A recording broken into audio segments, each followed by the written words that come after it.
Hi అండి, నమస్తే. Welcome back to our channel Ganasri recipes. ఈరోజైతే మంచి హెల్తీగా టేస్టీగా మిల్లెట్స్ తోటి ఇడ్లీలు దోశలు వేసానండి. ఎలా వేసానో ఏమేమి ఇందులో వాడానో అన్నీ కూడా మీకు చూపిస్తాను. ఇటువంటివి తినడం వల్ల ఏంటంటే మనకి బీపీ షుగర్ ఉన్న వాళ్ళకి కొంచెం కంట్రోల్లో ఉంటుందన్నమాట. రైస్ ఎక్కువ తినకూడదు అంటున్నారు కదా. రైసు అలాగే ఇడ్లీ నూక అలాంటి వాటికి బదులుగా ఇటువంటి బలమైన ఫుడ్ తింటుంటే మనకు కూడా హెల్త్కి కూడా చాలా మంచిది. అందులో టేస్టీగా మంచి చట్నీ చేసుకున్నామంటే ఇంకా తిరిగే ఉండదండి. ఎన్ని తింటామో మనకే తెలీదు. మరైతే ఇప్పుడు వీడియోలోకి వెళ్ళిపోదాం రండి. వీటి కోసం ముందుగా ఒక బౌల్ తీసుకుని ఒక కప్పు మినపగుళ్ళు వేసాను. అలాగే ఒక కప్పు రాగులు వేసాను అనమాట. అలాగే ఒక కప్పు కొర్రలు వేసుకున్నాను. కొర్రలు తెలుసు కదా, అలా మనకు రాగుల్లాగా ఉంటాయి, కలర్ తెల్లగా ఉంటాయి అన్నమాట. ఇవి కొన్ని తెలుపు ఉంటాయి, కొన్ని పసుపు ఉంటాయి. అలాగే కొంచెం బియ్యం వేసాను అనమాట, అరకప్పు బియ్యం. లైట్గా బియ్యం ఎక్కువ వేసుకోకలేదు, అది కూడా నేను బ్రౌన్ రైస్ వేసాను. ఇలా మొత్తం అంతా మిక్స్ చేసేసి ఒకసారి 2-3 సార్లు బాగా శుభ్రంగా కడగాలి.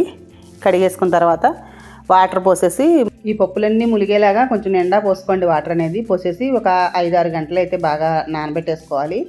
మనం మధ్యాహ్నం నానబెట్టుకున్నామంటే సాయంత్రం రుబ్బేసుకుని పక్కన పెట్టుకోవచ్చు అనమాట. అప్పుడు మొన్నటి పొద్దుట మనం బ్రేక్ఫాస్ట్ చేసుకోవడానికి ఈజీగా ఉంటుంది. సాయంత్రం అయితే ఇక చూసారు కదా ఇలా నానిపోయాయి.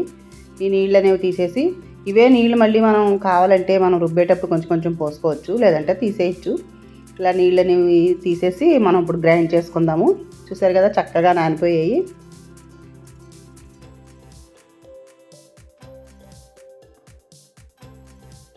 మిక్సీ జార్ తీసుకుని ఇందులో కొద్దిగా వేసుకుని కొంచెం వాటర్ అనేది వేసేసి బాగా పలచగా కాకుండా అలాగని గట్టిగా కాకుండా మెత్తగా బాగా గ్రైండ్ చేసేసుకోవాలి.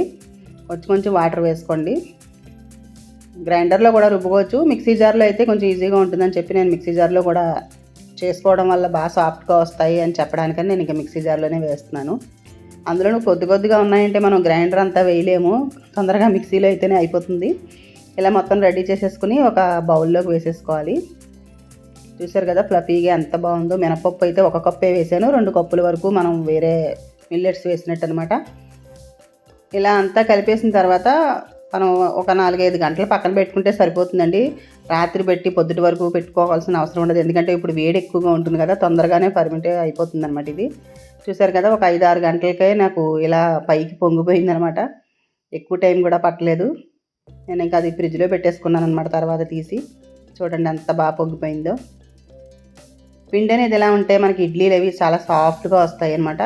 ఇదే బ్యాటర్ తోటి మనం ఇడ్లీలు వేసుకోవచ్చు, దోశలు వేసుకోవచ్చు, ఊతప్పం వేసుకోవచ్చు, లేదంటే గుంత పొంగడాలు ఉంటాయి కదా అవి కూడా చేసుకోవచ్చు. ఇలా ఒక బ్యాటర్ రెడీ చేసుకుంటే మనం రకరకాల కింద వేసుకోవచ్చు అనమాట. ఇందులో ఉల్లిపాయలు అన్నీ కలుపుకుని ఇప్పుడైతే అంతా సాల్ట్ వేయకుండా మనకు కావాల్సినంత తీసుకుని మిగిలింది ఫ్రిడ్జ్లో స్టోర్ చేసేసుకుని మనకు తీసుకున్నది దాంట్లో సాల్ట్ కలుపుకొని మనం ప్రిపేర్ చేసుకోవచ్చు అనమాట. బ్రేక్ఫాస్ట్ కానీ డిన్నర్ కానీ ఏదైనా సరే. ఇందులోకి కొంచెం సరిపడా సాల్ట్ వేస్తున్నాను.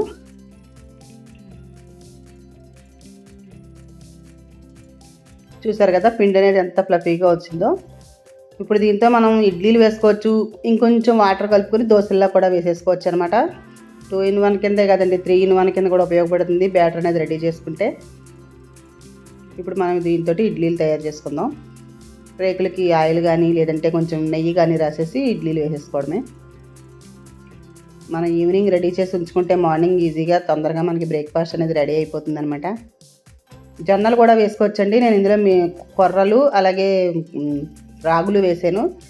అలాగే జొన్నలు కూడా వేసుకుంటే ఇంకొక అరకప్పు వరకు మినపప్పు వేసుకుని ఎక్స్ట్రా వేసుకోవాలి కొద్దిగా. ఈ 3 కూడా వేసుకుని కూడా చేసుకోవచ్చు. అలాగే కినోవా కూడా వేసుకోవచ్చు, కినోవాతో కూడా చాలా బాగుంటాయి. అది కూడా నేను నెక్స్ట్ టైం చూపిస్తాను. ఇలా ఆవిరిలో గిన్నెలో వాటర్ అనేది వేసేసి ఆవిరి కొడిగించేసుకోవడమే మామూలు ఇడ్లీలాగే.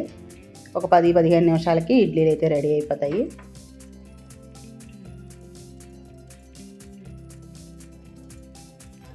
చూడండి ఒక 15 నిమిషాలకి అయితే ఇలా ఇడ్లీలు అయితే రెడీ అయిపోయాయి. పొంగుతూ ఎంత బాగా వచ్చాయో చూసారు కదా. ఎక్కువ పుల్లగా కూడా లేవండి, చాలా బాగున్నాయి. టేస్ట్ కూడా చాలా బాగున్నాయండి, హెల్త్కి మంచిది, టేస్ట్ కూడా సూపర్ ఉంటాయి అన్నమాట. అలాగే ఇప్పుడు దోశ కూడా వేసి చూపిస్తాను. బ్యాటర్లో కొంచెం వాటర్ అనేది వేసుకోవాలి, అంటే కొంచెం దోశకి కొంచెం పలచగా ఉండాలి కదా. అలా కొంచెం వాటర్ అనేది వేసేసుకుని దోశలు వేసేసుకోవడమే. ఇవి కూడా చాలా బాగా వస్తాయి. నేనైతే ఇప్పుడు ఐరన్ పెనం మీద వేసి చూపిస్తున్నాను కదా, అంటుకోకుండా చాలా బాగా వచ్చాయండి. పైన కొంచెం జీలకర్ర వేసాను, అలాగే కొంచెం కారం దోశ వేద్దామని చెప్పి కొంచెం కారం కూడా చల్లానమాట. మనకి కూర కారం మసాలా కారం ఉంటుంది కదా, ఆ కారం చల్లానమాట. ఇలా పైన జీలకర్ర వేసి కొంచెం కారం కూడా చల్లాను. 2 వైపులా ఆయిల్ వేసేసి కాల్చేసుకోవడమే.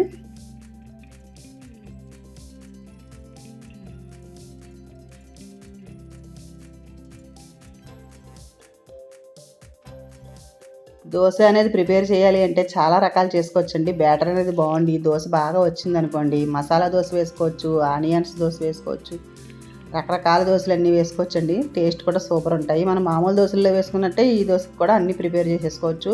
చూసారు కదా, చాలా బాగా క్రిస్పీగా చాలా బాగా వచ్చింది దోశ అనేది. ఇప్పుడైతే పైన కొంచెం పొడి కారం చల్లుతున్నాను అనమాట. టేస్ట్ చాలా బాగుందండి ఇలా చేసుకుంటే. మనకి కూర కారం ఉంటుంది కదా, ధనియాలు, జీలకర్ర, వెల్లుల్లి అన్నీ వేసి ఆ కారం వేసి పైన కొద్దిగా నెయ్యి వేసుకుని తినండి, ఎంత బాగుంటుందో. దోశ అనేది సూపర్ టేస్ట్గా ఉంటుంది అనమాట.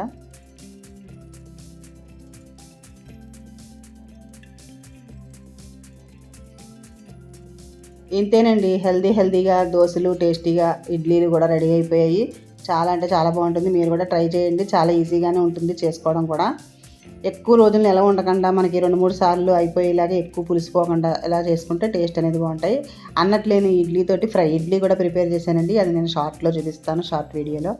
మంచి చట్నీ ఒకటి ప్రిపేర్ చేసుకుంటే సూపర్ టేస్టీగా హెల్దీ బ్రేక్ఫాస్ట్ అయితే రెడీ అయిపోతుంది.